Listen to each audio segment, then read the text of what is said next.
certain things. And he doesn't have that look.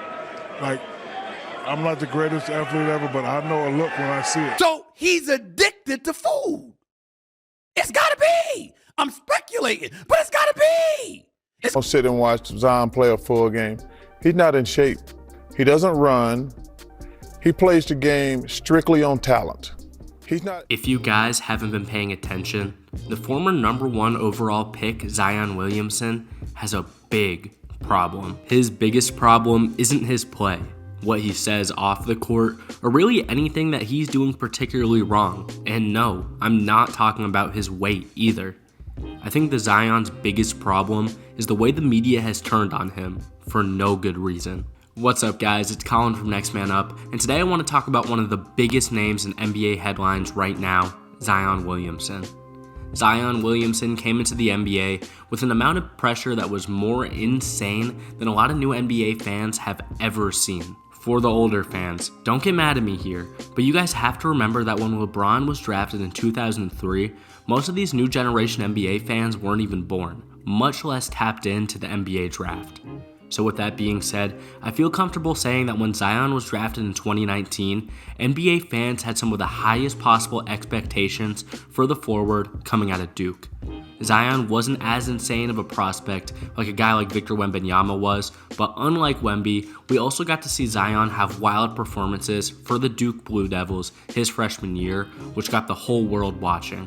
At Duke, Zion was an absolute freak of nature. His high-flying dunks and overall athleticism led him to highlight after highlight, especially considering the defensive impact he had on that Duke team as well. It goes without saying that at 6'6", Zion was not necessarily the height of what we consider an average power forward in the NBA, but his insane muscle mass and overall strength left nobody worried about the talent he would provide to whatever team eventually took him at #1 overall. So when the Pelicans took Zion at that #1 pick, nobody was surprised, and he came into the preseason looking like a stud before tearing his meniscus in his right knee and missing a big chunk of his rookie season. I think it's important to touch on this now because it will come up later. If you've been paying attention to Zion in the media lately, they've been talking about this at length, and this is about the point in Zion's career where his weight issues began. At 6'6", 285, Zion is listed as someone who would be considered overweight by some. But just looking at him, you can tell a large portion of this weight was distributed in his muscle mass.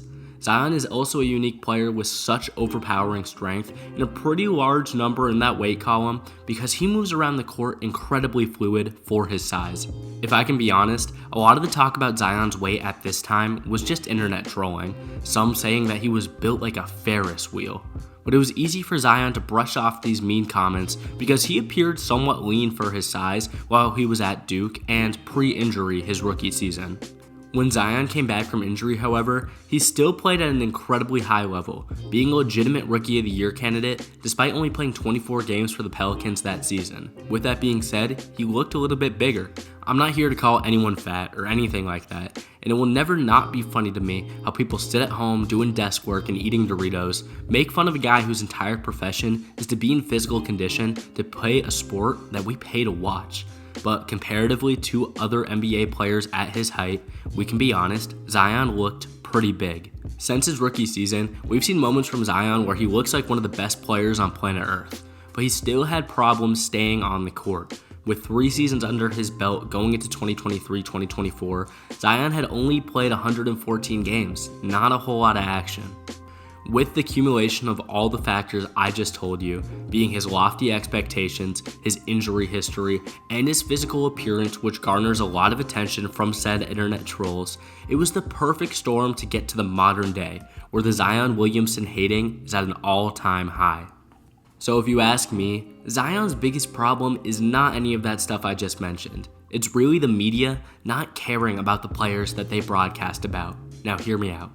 The 2023-2024 NBA season has been so much fun, and if you told me after all this time that we've had to see Zion sit on the bench in street clothes injured, we finally get to see a consistent stretch of time where he's not only been healthy, but playing great basketball, I would have assumed the media would have been all over that, claiming Zion was the next big thing. But because these faces in the media are looking to get quick interactions and make money off of talking about Zion Williamson in a negative light, They know that they'll drive more action, especially on their social media, if they talk about his weight. And I'm sorry, I already know people in the comments will be saying that these folks, such as Stephen A. Smith, Shaquille O'Neal, or Charles Barkley, they're talking about Zion because they're worried about his weight. They're worried it's affecting his game, and they want the best for him. But to be honest, all of that's a bunch of crap. Zion's on the court right now as a top 25 scorer in the game and one of the most efficient finishers in all of basketball. And now's the time we have the weight conversation. To be honest, I think it's embarrassing.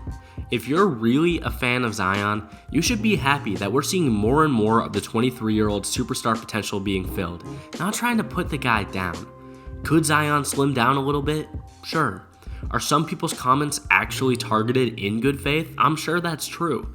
But we need a reality check for some of these people that live and die on the internet that are just in it to get some laughs off of flaming Zion Williamson. He is a good ball player. If you want to call out Zion for only dropping 13 on the Lakers in a blowout loss where he shot 17% from the free throw line last week, let's have that conversation. And feel free to call out Zion for that game. But if we're going to sit around and just clown on a dude for his physical appearance while he is currently proving that he can still be a dominant force in the league, then I really just hope you keep that same energy when he eventually proves you wrong. Let me know, what do you make of this whole Zion Williamson development? And do you still think he has that superstar potential that I've been bringing up? Leave a comment down low and like and subscribe if you want to. This was Colin from Next Man Up. I'll catch you in the next one. Peace out.